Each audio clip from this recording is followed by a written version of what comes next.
Welcome back my students. 22वें video के साथ 21वें वीडियो में हमने आमाशय में पाचन के बारे में कुछ थोड़ा बता दिया था। तो हमने ये बताया था कि जठर रस में पेप्सिनोजन और प्रोरेनिन हार्मोन एंजाइम पेप्सिनोजन और प्रोरेनिन एंजाइम निष्क्रिय अवस्था में पाए जाते हैं, लेकिन जठर रस में उपस्थित हाइड्रोक्लोरिक अम्ल HCl द्वारा उनको सक्रिय पेप्सिन और रेनिन में बदल दिया जाता है। अब देखिएगा आगे, ध्यान देना, आगे देखिएगा पेप्सिन एंजाइम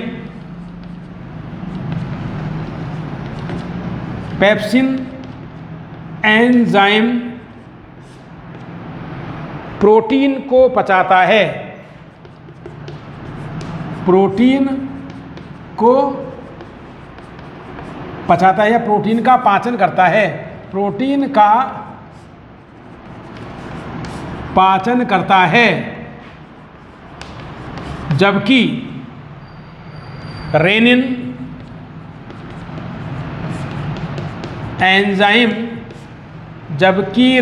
एंजाइम दूध प्रोटीन का पाचन करता है।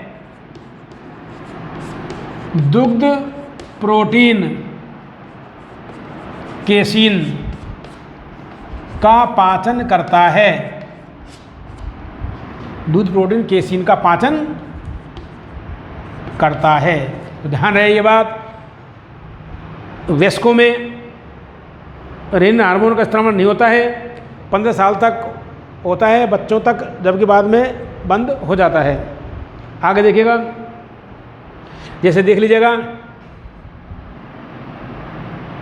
प्रोटीन रिएक्शन देखें, पेप्सिन हार्मोन, पेप्सिन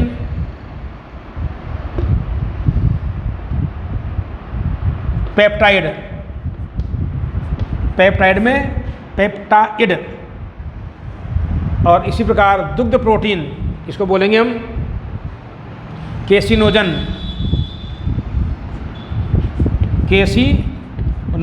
ये होती है दुग्ध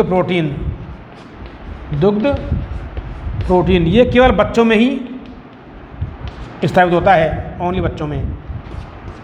इसमें ये रेनिन पहले इसको चेंज करेगा, ये केसिन प्रोटीन में ये HCl सक्रिय करता है, HCl चलते हैं, ये HCl होता है जठर रस में, तो केसिनोजन यहाँ जाएगा केसिन, फिर वापस और चलेगा ये, ध्यान रखना, रेनिन HCl, और यहाँ जाएगा पैराकेसिन। तो ये ऐसे क्रियाएं चलती हैं, पहली और ये दूसरी। तो ध्यान दीजिएगा, HCl कार्य क्या हुआ, इसको सक्रिय करना। और HCl के कार्य और भी हैं कि भोजन में HCl पूछ जाता है कि आमाशय में HCl के क्या कार्य हैं। तो पहला कार्य है भोजन के साथ आए हानिकारक जीवाणु को नष्ट करना, भोजन को गलाना, पचाना, और क्षारीय माध्यम को अम्लीय माध्यम प्रदान करना, इसके कार्य हो जाते हैं। और जठर रस में पाए जाने वाले पेप्सिनोजन और प्रोरेनिन को सक्रिय पेप्सिन और रेनिन में बदलना, ये इसके HCl के कार्य हो जाते हैं। बता देंगे आपको इसके आगे भी। तो आगे देखो आप,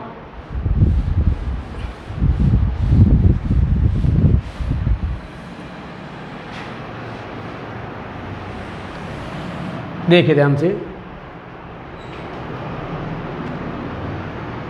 तो इसके अध्ययन से क्या पता लगा कि आमाशय के अम्लीय माध्यम में अधिकांश प्रोटीन का पाचन होता है। अतः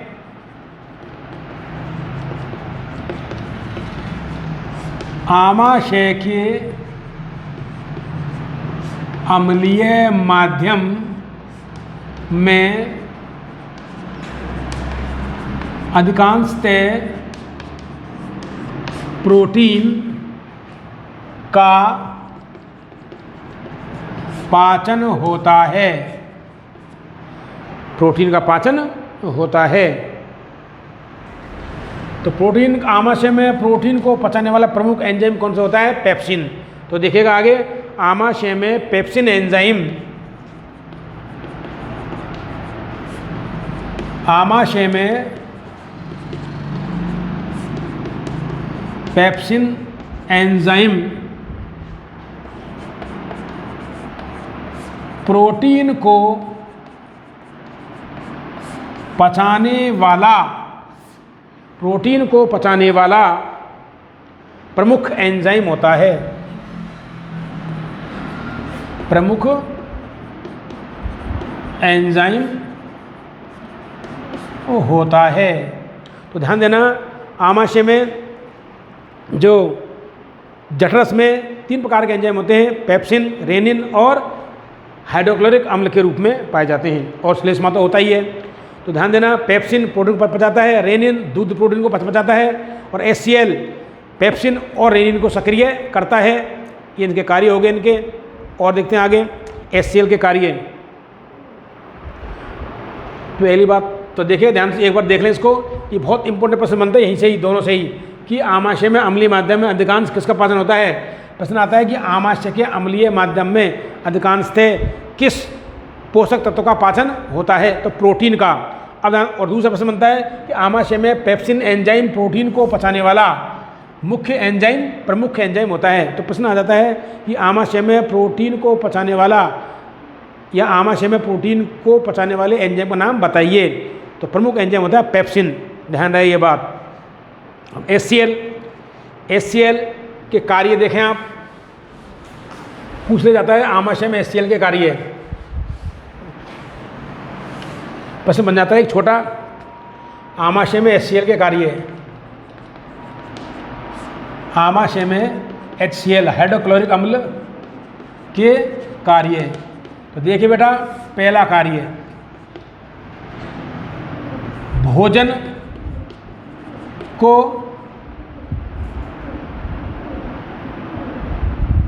अम्लीय माध्यम प्रदान करना,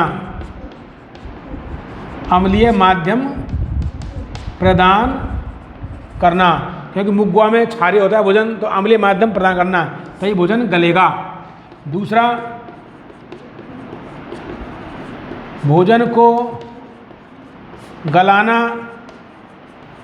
पचाना। तीसरा,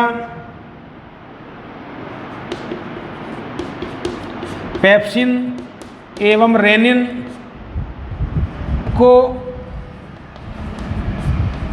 सक्रिय करना। चौथा कार्य है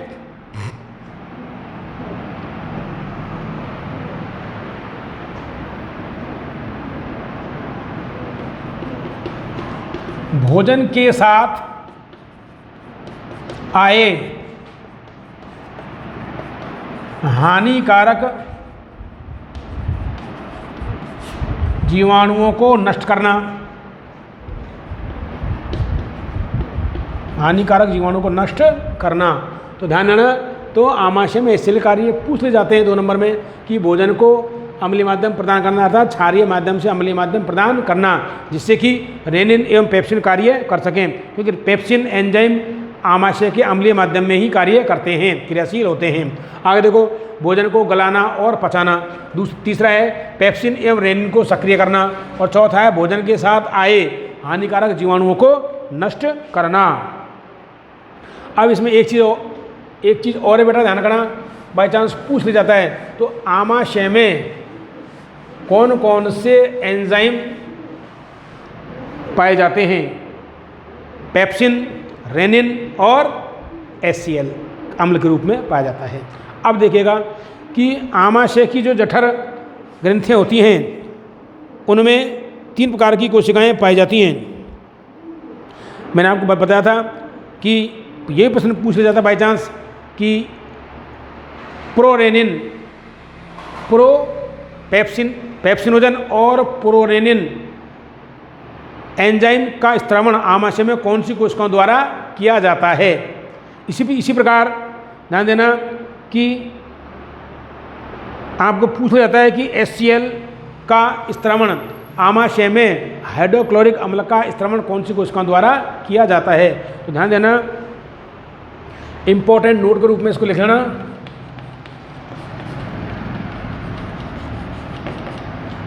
कि आमाशय में ध्यान देना कि जठर ग्रंथियों में, आमाशय की जठर ग्रंथियों में निम्नलिखित 3 प्रकार की कोशिकाएं पाई जाती हैं। तो देखो आमाशय की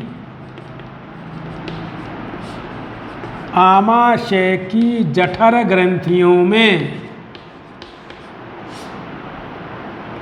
आमाशय की जठर ग्रंथियों में निम्नलिखित 3 प्रकार की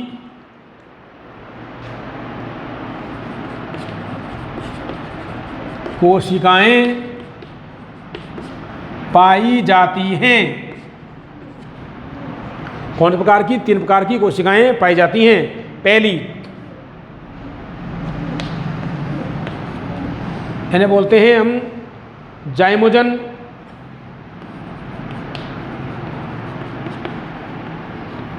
जाइमोजन कोशिकाएं या पेप्टिक कोशिकाएं या मुख्य कोशिकाएं। मुख्य कोशिकाएं, ध्यान देना, जाइमोजन कोशिकाएं, पेप्टिक कोशिकाएं या मुख्य कोशिकाएं। तो पहली, इनके द्वारा, इन कोशिकाओं के द्वारा ध्यान रखना, इनके द्वारा पेप्सिनोजन और प्रोरेनिन एंजाइम का स्त्रावण किया जाता है। इनके द्वारा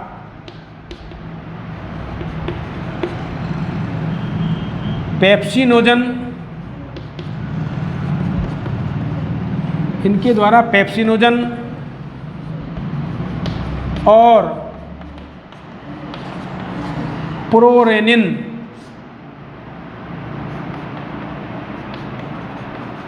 एंजाइम का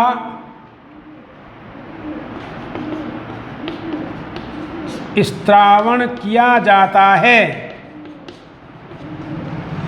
तो दूसरे प्रकार की देखो, इसमें आ जाएंगे आपको ऑक्सिंटिक,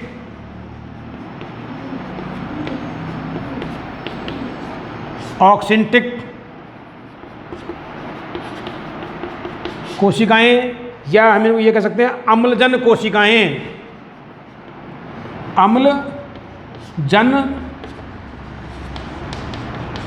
कोशिकाएं, ऑक्सिंटिक कोशिकाएं या अम्लजन कोशिकाएं।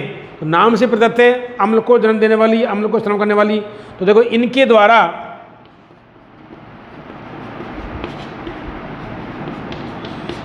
द्वारा हाइड्रोक्लोरिक अम्ल HCl, पूरा नाम है हाइड्रोक्लोरिक अम्ल का स्त्रावण किया जाता है। हाइड्रोक्लोरिक अम्ल का स्त्रावण किया जाता है। और तीसरे प्रकार की जो कोशिकाएं हैं वो होती हैं श्लेष्म ग्रीवा कोशिकाएं। श्लेष्म ग्रीवा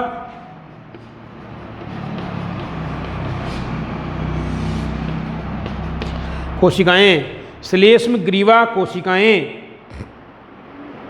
इनके द्वारा श्लेष्मा का स्त्रावण किया जाता है। इनके द्वारा श्लेष्मा म्यूकस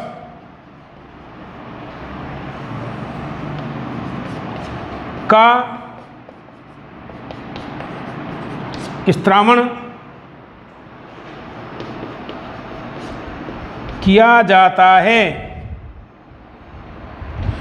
ये आमाशय के पूरे स्तर में पाई जाती हैं। ये आमाशय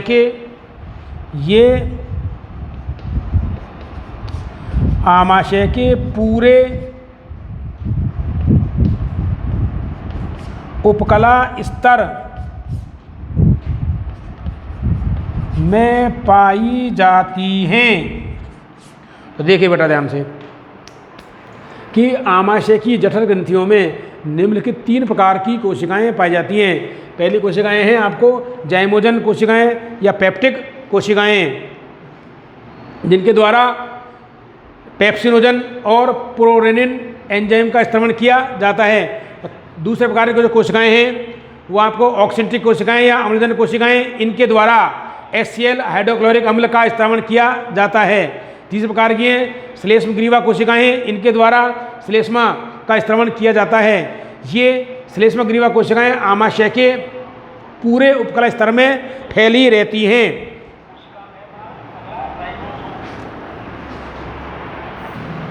तो क्या समझे बेटा, ये आमाशय के उपकला स्तर में पाई जाती हैं। अब देखिएगा आगे इंपॉर्टेंट नोट के रूप में देखो, अब प्रश्न कैसे पूछते हैं इनमें ध्यान देना कि प्रश्न आ जाता है कि आमाशय की कौन सी कोशिकाओं द्वारा, आमाशय की कौन सी कोशिकाओं द्वारा प्रोरेनिन एवं पेप्सिनोजन हार्मोन का इस्तेमाल किया जाता है। ध्यान देना, जैमोजन या पेप्टिक कोशिकाओं के द्वारा।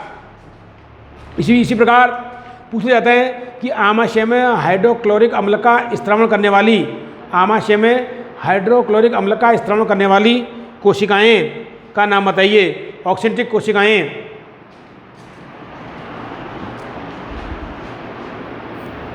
हाँ बेटा देखिए, तीनों प्रकार की जो कोशिकाएं थी वो हमने आपको बता दी। इसके बाद में आगे जो इम्पोर्टेंट चीज़ है इसके बारे में आप लिखें। देखिए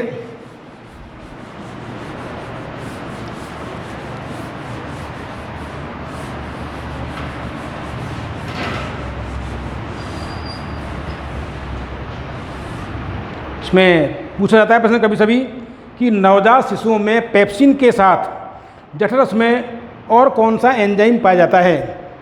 कि नवजात शिशुओं में पेप्सिन के साथ जठरस में और कौन सा एंजाइम पाया जाता है जो दुग्ध प्रोटीन के पाचन में सहायक होता है, वो है रेनिन। तो इसमें एक क्वेश्चन बनता है कि नवजात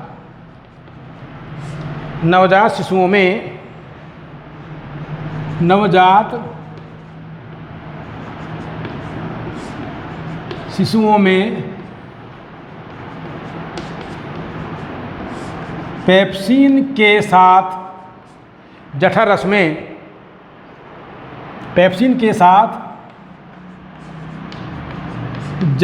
में और कौन सा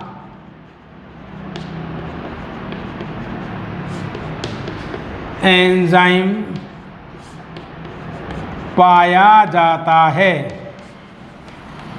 जो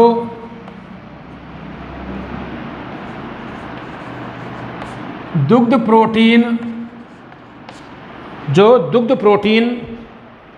के पाचन में सहायक होता है। इसका आंसर आ जाएगा बेटा रेनिन। तो ध्यान देना, बच्चों में पेप्सिन के साथ जठरस में रेनिन एंजाइम पाया जाता है जो दूध में उपस्थित प्रोटीन केसिनोजन को केसिन में और केसिन को पैराकेसिन में बदलता है। पैराकेसिन का बनना ही दूध का फटना या कर्डिंग ऑफ मिल्क कहलाता है। तो ये बच्चों में होता है। अब देखिएगा, आमाशय में जो भोजन होता है वो 3-4 घंटों तक रहता है, जो आमाशय की भित्ति के पेशी संकुचन द्वारा जठरस से मिश्रित होकर काइम बनाता है। या आमाशय में पाचन के बाद भोजन पतली लेई के समान हो जाता है, जिसे काइम कहते हैं। अब देखिएगा, जब आमाशय में भोजन का पाचन हो जाता है तो वह पतली लेई के समान हो जाता है। इसमें देखिएगा अगला पॉइंट है, जब अगर देखो आमाशय में